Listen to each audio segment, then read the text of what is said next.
Hello, welcome back to my channel. If you don't know, my name is Lucy Moo. So, back in December of 2018, which we'll all agree was a very long time ago, Forbes published an article. The article was all about the highest paid YouTubers of 2018, and on that list, it was entirely men. I quote tweeted the tweet and wrote, "No men, sad face." That tweet got picked up by a whole bunch of people and I got loads and loads of responses. And so people replied and they shared their opinions, which were across the whole spectrum. But there was one comment that came up over and over, which was, well, these men are like the highest subbed men, so they get more Adsense, they get the most views, and that's why they are the richest. So that has some truth to it. Like, Adsense does play a role in how much money YouTubers make, but it really isn't the whole picture at all. So today, I want to talk about how YouTubers actually make money. Let's dissect our revenue streams so I can teach you just how we make money and why it is weird that there maybe could be another woman on the list. And it's not entirely to do with sub count or AdSense or anything like that. So sit down, it's a long video, grab yourself a cup of tea.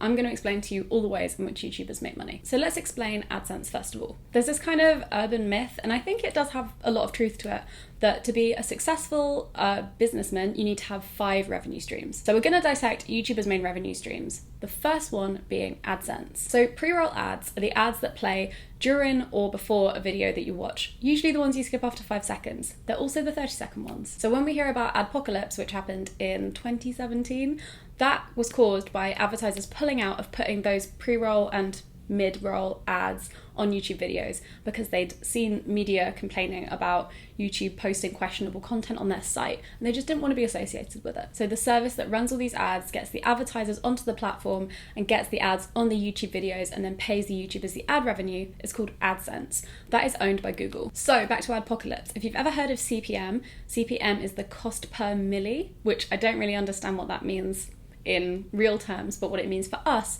is the cost per 1,000 views. So it's how much you will get paid per 1,000 views of your content, whether that's on a blog or on a YouTube channel. So for the average YouTuber, your CPM might be $2 per 1,000 views. However, some people, if you make really specialist content, like let's say you're a mum and baby channel, you could make like $10 per 1,000 views because there's advertisers putting very specialist ads on your channel. So you could be earning between no dollars per 1,000 views if you've been demonetized, or you can be earning like $10, $14, $15 per 1,000 views. But I'd say the top end is usually about $10. So why do YouTubers not just rely on the ad revenue that comes from their channel? As you might be able to tell, it is very unreliable. Like, you could one month be making like $10 and the next month be making $1. It all depends on the times of year. At Christmas, obviously there's more advertising money, so you earn more, but it's really, really unreliable. If you depend on AdSense for your whole revenue, you have to make sure people are constantly clicking on your videos, which means using really clickbait titles, clickbait thumbnails, and generally compromising following trends that maybe you didn't want to follow on YouTube just to get those clicks in. A view is 30 seconds, by the way. It's not just like 2 seconds. Also, you just might not get that kind of viewership. Like, I personally could not even pay my rent with the amount of AdSense I make. Okay, so now we're going to talk about the other streams of income. The main one you also might be aware of is brand deals. If you're interested in the process that goes into making a brand deal, my friend Lily Pebbles did a really good in-depth video on that, and I'll link that in the cards or in the description box. So a brand deal is when a brand pays a YouTuber to endorse a very particular product or service. As there's a lot of money in advertising, there's often a lot of money in YouTubers' brand deals. It's usually a large lump sum. So you can make a large lump sum for endorsing a certain product in a video, an Instagram, or a tweet. A brand deal works really, really well when a YouTuber already endorses and loves a product. So if they already love something or it makes sense within their brand and their content to endorse that brand, then it works really well. However, sometimes a YouTuber might endorse a product they don't wholly believe in because of a good paycheck, and that means your audience will lose trust in you. So it's a dangerous game. You can do a lot of brand deals and your audience will gradually lose trust, or you can do a couple and your audience will respect that more. So a lot of it's about the balance and just doing the spons you love, because ultimately you're taking a degree of risk every time you do a sponsored post. And some deals are long-term deals, so they'll last over the whole year and you'll make 3 pieces of content for that brand. Really great, you get a bigger wad of cash at the end of it.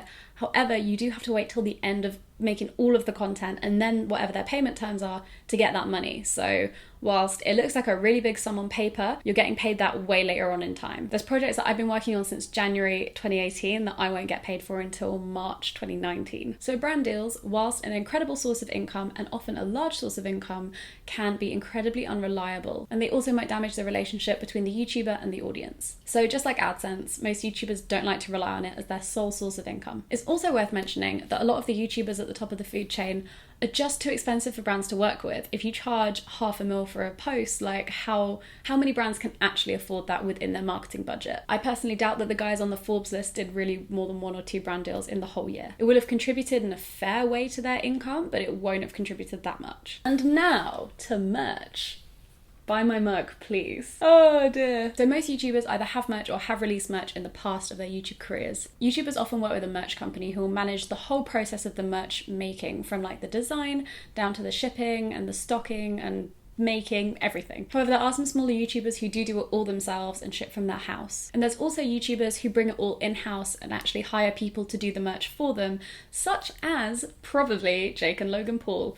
As you can imagine, I reckon their merch brought in the majority of their income this year. When a YouTuber works with a merch company, they generally take a portion of the profit and then the YouTuber takes a portion of the profit. And that can vary vastly depending on how much the company's doing for them and what their protocol is, what their standard is. There is no standard across the board. And the profits themselves can range really, really vastly because it all depends on the price of the wholesale item, how much the YouTubers are actually buying of said wholesale item, and the quality of the product. So with the Paul brothers, I reckon they own their own merch company. In fact, I think they do. I'm pretty sure there's a website for it.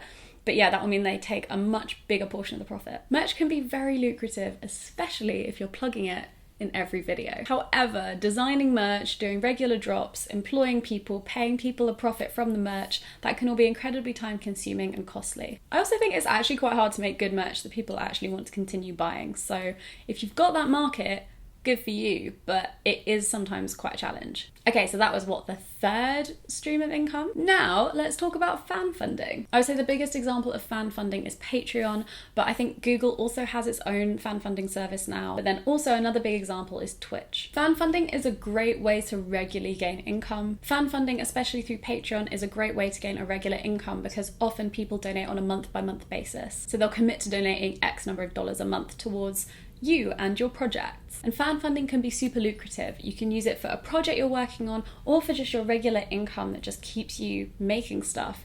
And it can literally be your income like alone. So yeah, it's also really good for sourcing money for bigger projects like short films. However, with all of these services, it usually involves making extra content for your fans and your donators. So you are going to be committing to making extra stuff every month. So that can be hard to include in an already very busy schedule. Again, this is often just one source of income for YouTubers. However, I would say if they're streamers as well, it will probably be a bigger piece of the pie. Okay, the final revenue stream that's a regular one I'm going to mention right now is affiliate links. An affiliate link is a special link that a YouTuber might use when recommending a product or something else.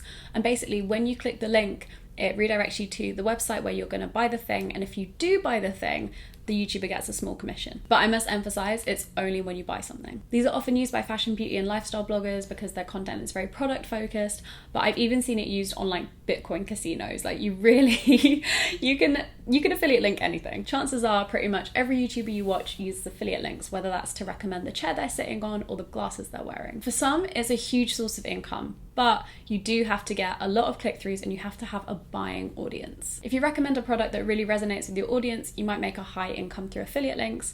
And if not, and if your audience is young and not a buying audience, it's unlikely to really work. Now let's talk about bigger projects. That could include writing a book, releasing music, or potentially collaborating with a big brand to make a product line. These activities are always facilitated by a bigger company, whether that's a record label, a publishing house, or a makeup brand. So with most of these bigger projects, a YouTuber will be paid a big sum of money, a lump sum that we call an advance, and then if they recuperate that advance, they will then be paid royalties off of the project they made and the products they're selling. That's a huge generalization. I've never done a big project like that, and I don't know personally exactly the intricacies of it, but from the things my friends have told me, that's what I gather. So yeah, that's hugely simplified, but hopefully that gives you an idea of kind of where the money comes from. Big projects are incredibly time consuming but can offer enormous rewards both financially and otherwise. They can establish you in a completely new industry or legitimize your name and spread it like to way more people than your current YouTube audience. So they're very good and very lucrative, but again, incredibly time consuming. It's also worth mentioning that some YouTubers present on radio or TV.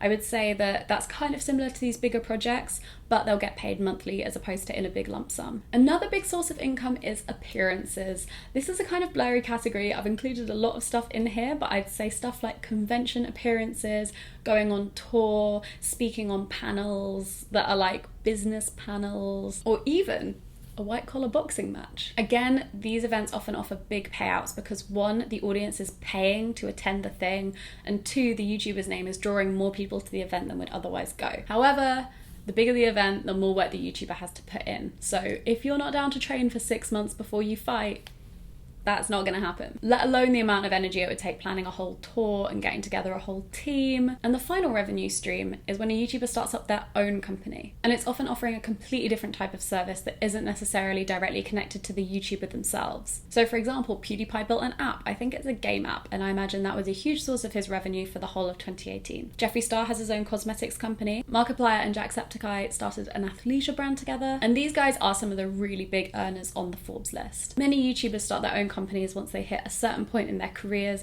I know people that have started influencer marketing agencies. I know people that have started weave and clip-in extension services, and just a whole host of other things. As a business owner, you have control of where the profit goes, and also you're not being held back by other companies' motives or their funding and financing. It's probably the first time for a lot of YouTubers that they're not at the mercy of another company telling them what to do. Again though, running a company is a full-time job in itself. Doing YouTube alongside running a company, you're basically not going to sleep. So I think I've run down every revenue stream I can think of, because even then there'll be revenue streams that you don't even see, like investment or property. So hopefully now I've run through all of this, you can kind of see how the YouTubers on the Forbes list got to where they are. As you can see, it's not really that dependent on your subscriber count or your view count. It's dependent on how many businesses you make alongside that. Even when Jeffree Star had 300,000 subscribers, he would have been one of the richest people on YouTube. So let's have a very quick look at the question of why there weren't more women on this list. My theory is basically the things that hold women back on YouTube are the same things that hold women back in the workplace across the world. Like, we've been taught to pitch for fees more cautiously than men. Some people see their assertiveness as bossiness and decide not to work with them, whereas the gendered stereotyping doesn't affect the male YouTubers financially as much. Perhaps the YouTuber has a baby or is a carer or has other family commitments,